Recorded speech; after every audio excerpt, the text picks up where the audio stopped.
Nadamay si Dan nagsabog. Ano nangyari? Sorry, boss. Mukhang napalakas yata yung nailagay na bomba. Change of plans. Mukhang narinig tayo ni Vice Mayor Del Mundo na magkausap. Ipaligpit mo na siya sa mga bata mo. Housekeeping po, ma'am. Pwede mo balik ka na lang, kuya, please. Kailangan ko pagagalitan po ako eh. Sandali lang naman siguro yun. Kalmutin mo siya mo! Pinatay mo si Vice Mayor! Hindi ako may gawa nito! Tinawag ako ng pulis! Miss! Pulis ako. Undercover ako. Tonyo, tanggap ko kung mawalan ng tiwala ang mga tao sa pero yung sarili kong ama. Tanggap ko rin na maraming mamamatay tao. Pero hindi ang sarili kong ama. Ma'am Enriquez, nandiyan po si Lieutenant Conde kasama si Amo. Major, mag-iingat kayo sa investigasyon niyo. Siguraduhin yung walang makikialam. Naniniwala ako, nalalabas din ng totoo. Sa tingin niyo, sir, ito na hinihintay natin? Hindi ko alam, Enriquez. Ayos ka lang? Okay lang ako, sir. Baka kailangan mo ng kausap. O kayo inuman. Nandito na ako.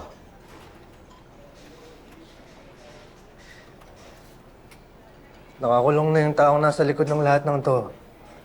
Kaya... ayos na ako. Pero hindi ko pa rin tatanggihan yung alok niyong 1 or 2 bottles, sir, ha? Basta libre ninyo. Oo naman. Basta 1 or 2 bottles lang, ha? Baka isang case ang ubusin natin.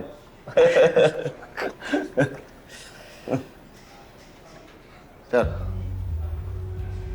Lieutenant Paloma, ano may paglilikod ng Station 12 sa'yo? Kailangan namin ng tulong niya, sir.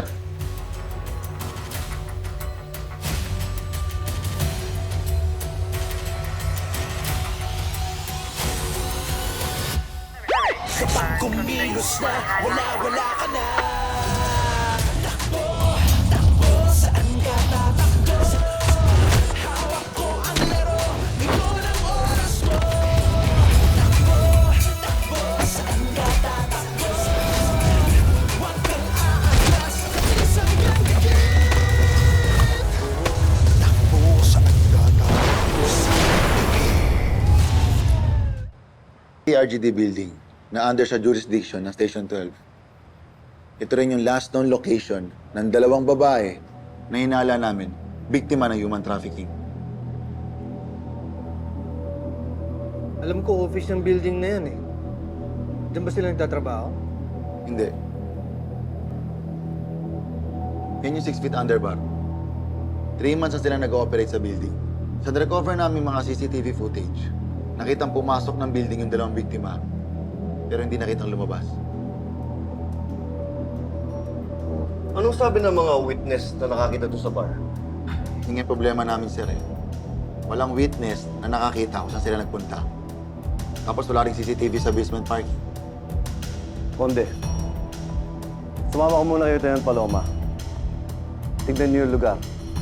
Tsaka natin pagplanuhan kung anong gagawin natin. Yes, sir.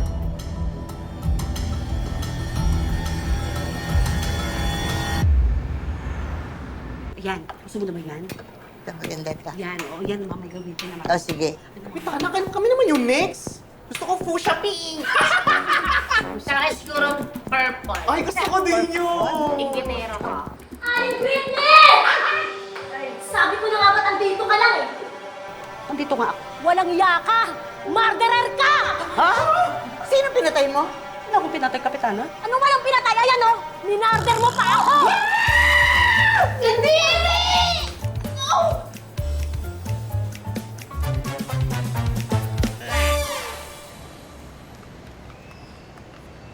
Nakita niyo rin ba yung CCTV pati nung kabilang establishment? Oo, pero negative pa din. Pero yung bar pinasok ninyo. Ako pa lang. Pero yun nga, wala ni isa maka-ID sa mga biktima. Kahit yung bartender o waiter. Wala. So malamang, first-timer yung biktima.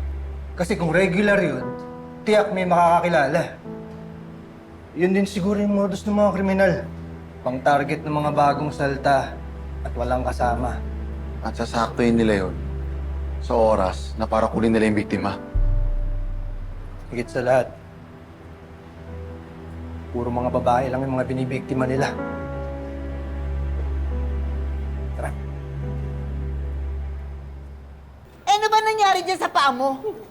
Nagpatanggal lang ho ako ng ingrown sa kanya nung makalawa. Pagkatapos ganyan na nangyari, namagana. Hoy, ikaw, Kendra, wala akong kinalaman dyan sa infeksyon ng hinlalaki mo, no? Ang lalim-lalim ng ingrown mo, kaya nasugatan ka. Wala akong pakialam dyan sa infeksyon mo. Siguro ikaw may kasalanan, kaya nagpabaya ka, kaya infeksyon Ano? yan. Salanan pa ba, ha? Oo, susobra ka na lang! Ay!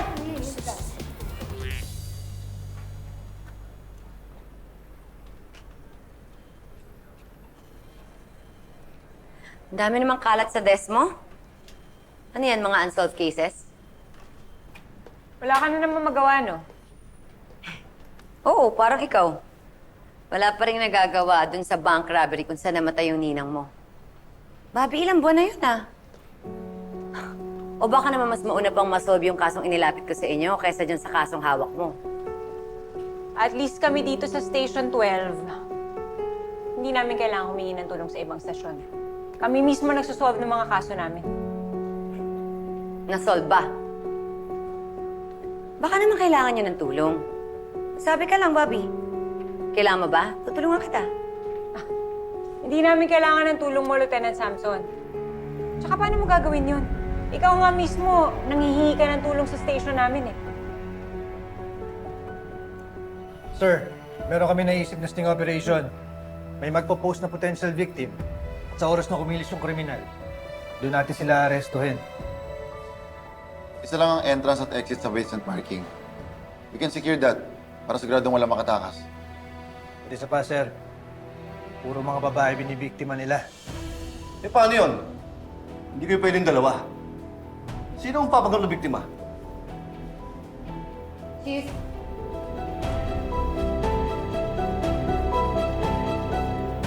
Juliet, saan ka kakain mamaya? Sa dati lang din, bakit? Wala lang, Juliet, para Maiwasan namin. Parang igwapo doon! Hindi siya yung gusto ko iwasan. Uy, ay, Kapitana! Kapitana, anong latest? Anong balita kay Kendra? Ano nangyari? Meron siyang leptospirosis. Ha? Leptospirosis, di ba? Ayun yung nakukuha sa ihi ng daga? Tama. Oo, or sa tubig baha. Yun na nga. Lumusong sa baha si Kendra. Kaya? May utos ako sa inyong dalawa. Ay! Gets ko na yan, Kapitana. Magsasagawa tayo ng information drive dito sa barangay. Perfect. At saka para i-remind natin sa mga kabarangay natin na bawal lulusong sa tubig baha pag may sugat sa katawan. Or kung di may iwasan, dapat wear protection always like bota. Perfect! Very good. Diba? Is it good? Yes. It's good. Ang perfect. Sabi sa iyo. Ano pang iniintay nyo? Gora Pandora, let's go! Let's go, girl!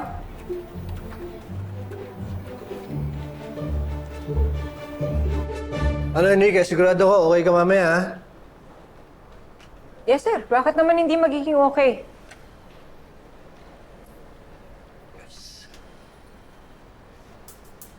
May history kayo ni Lieutenant Samson, ano? Muso talaga tong sinuble. Nabanggit ko lang naman sa kanya na may pinag-awayan kami noon na lalaki ni Lieutenant Samson. Noon pa yun sa academy. Hindi ko naman alam na nakarating na pala sa'yo, sir. Hindi, walang sinabi sa akin si Noble. Ang alam ko lang, magka-batchmate kayo sa academy. Eh, napansin ko yung body language nyo kanina eh. Kaya inuli kita.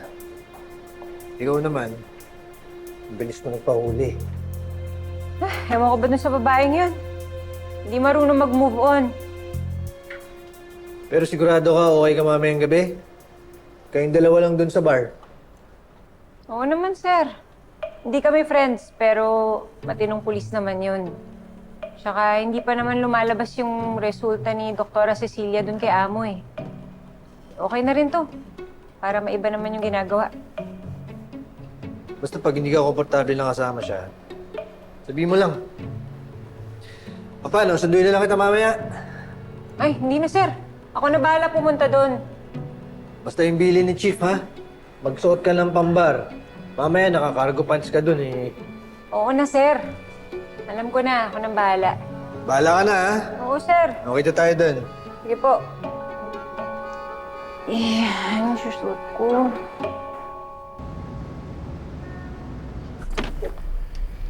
Asan na ba sila? Ang oras na eh. Ano si Conde, oh? Si Enriquez. Hindi kami magkasabay. Sabi niya, diretso daw siya dito. Pero mukhang nagdadalawang isip. Baka wala yung susuot. Puro pantalon lang meron yun eh.